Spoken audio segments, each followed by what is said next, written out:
Hello students, we are in the module number 5 and we are discussing the nanotechnology, and in this session we are going to discuss about the synthesis of nanomaterials. Okay, synthesis of nanomaterials by Sol-Gel process. Okay, one of the important methods here are the synthesis of nanomaterial by Sol-Gel process is carried out by mainly by two approaches. One is the top down approach and the other one is a bottom up approach. Okay, in the name only the meaning is there.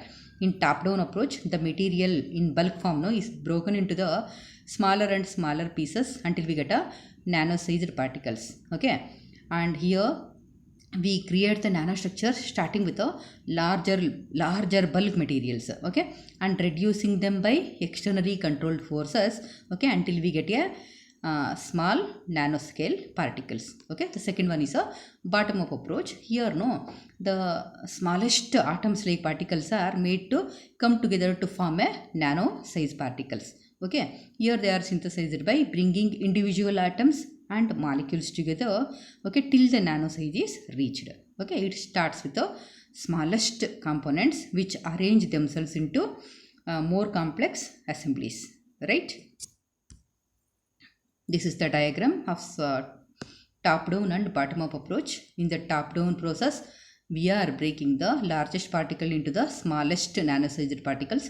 In the bottom up approach, the molecules like atom size, okay, the atom size molecules are made to come together to form a nano size particles.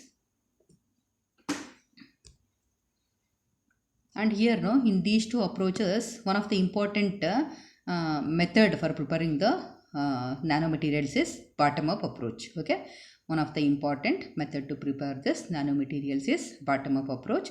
So the steps involved in this process are preparation of the sol and conversion of the salt to gel, aging of the gel, and removal of the solvent and heat treatment. Here in the process we need to use some materials, okay, like starting materials. The starting materials which are used in the nanosynthesis are called as precursors. Okay, in the Sol-Gel process, the precursors are like the alkoxides of metal salts are used. Alkoxides have the general formula MROH n times. Okay, where M is the metal ion like aluminium or silicon. Okay, and ROH group is any alcohol like methanol, ethanol, propanol, etc. And salts will be used which are of a general formula MX. Okay, salts like cadmium chloride, iron chloride, silver chloride, okay, manganese chloride, etc. Right? So let us see the steps, individual steps, what is going to happen. In the first step, we are preparing the sol. Okay, how to prepare the sol? We just have to dissolve any organic salt in water. Okay, organic salt in water or any suitable solvent to make a homogeneous solution. Right? After we get this homogeneous solution, we should convert this sol into gel form. Okay, try to understand. We need to increase the viscosity of the liquid. It should become thick in nature. It's called as conversion of the salt to gel. Okay, here we are using an oxide or alcohol bridge network. Okay, oxide or alcohol bridge network, and we are carrying out the polycondensation and polyesterification reactions which results in increase in the viscosity of the solution. Okay, so in the conversion of the salt to gel, polycondensation and polyesterification are carried out to increase the viscosity. Right? In the step 3, that is aging of the gel, name itself says we have to keep aside for some days, few days, right? Aging of the gel. Here the polycondensation reaction will be continued from the previous process, okay, until it forms or transformed into a solid mass. Okay, previous process what happened? The liquid form was converted into gel, right? Now it is left like that so that it will become like a mass. Okay, and which is accompanied by a contraction of the gel network, right? And here the aging process it may exceed to 7 days, okay, and which is needed to avoid the cracks in gels, right, which is needed. 7 to 8 days are needed. That is because to avoid the formation of cracks on gels, right? And the step 4 is next step is removal of the solvent. Okay, or it can also be called as a drying of the gel. Okay, the removal of the solvent means name itself says the removal of the water content.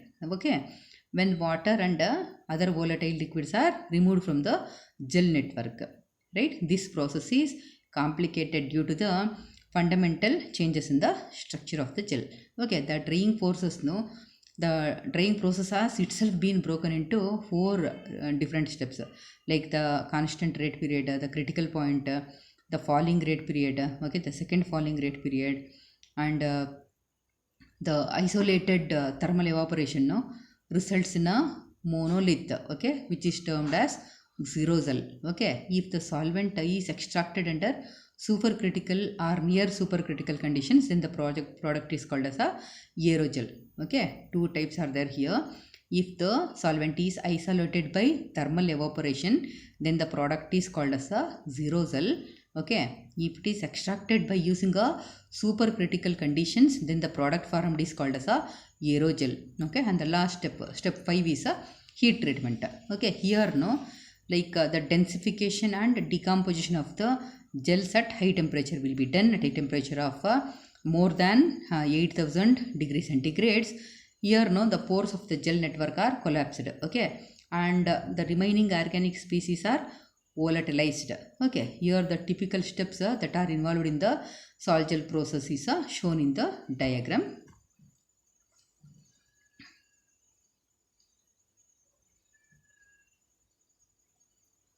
These are the steps involved in the what we discussed now. It is given in the form of a diagram.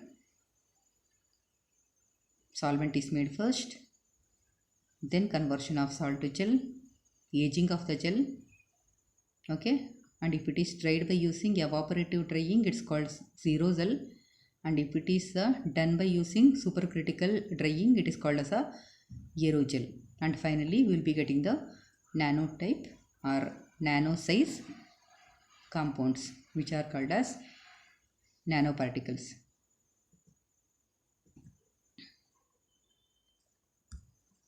Let us see the one or two examples of sol gel synthesis. Okay, through the sol gel synthesis, the cadmium selenide semiconductors can be formed, okay, by using a sol gel method. Here, no, a solution of dimethyl cadmium and a surfactant, okay, surfactant and tributyl phosphine selenide is heated at around 300 degrees centigrades with continuous stirring. The cadmium selenide nanoparticles nucleate rapidly and grow in size and become nanocrystals, and the product is capped with surfactant, filtered and washed with the acetone to remove the impurities. And in the second example, TiO2 nanorods are prepared by sol gel method. Okay, a solution of titanium isopropoxide, no, is obtained by dissolving it in a ethanol, and a mixture containing acetyl acetone, ethanol and water is added to the above solution of titanium isopropoxide to obtain the sol. Okay, and then the aluminum oxide membrane is dipped in this sol. Okay, a required volume of acid is added, okay, to control the hydrolysis and condensation reactions, and then finally the gel is dried by evaporation. Fine. And then the nanorods are obtained by calcinating, okay, heating in the absence of air, okay, is called calcinating at a temperature of around 400 degrees for 24 hours. Okay, if we carry out this process, we can get the TiO2 nanorods. Advantages of this process are nanomaterials of high purity can be obtained by this method, samples can be prepared at lower temperatures, okay, and the shape and the size of the materials can be controlled here. And disadvantages is production rate, okay, production rate of nanopowders are very low by this method. Production rates of nanopowders are very low in this method. Okay, so this is about the synthesis of the nanomaterials by using the sol gel process. Fine, we will be meeting with the next topic in the next session. Until then, thank you.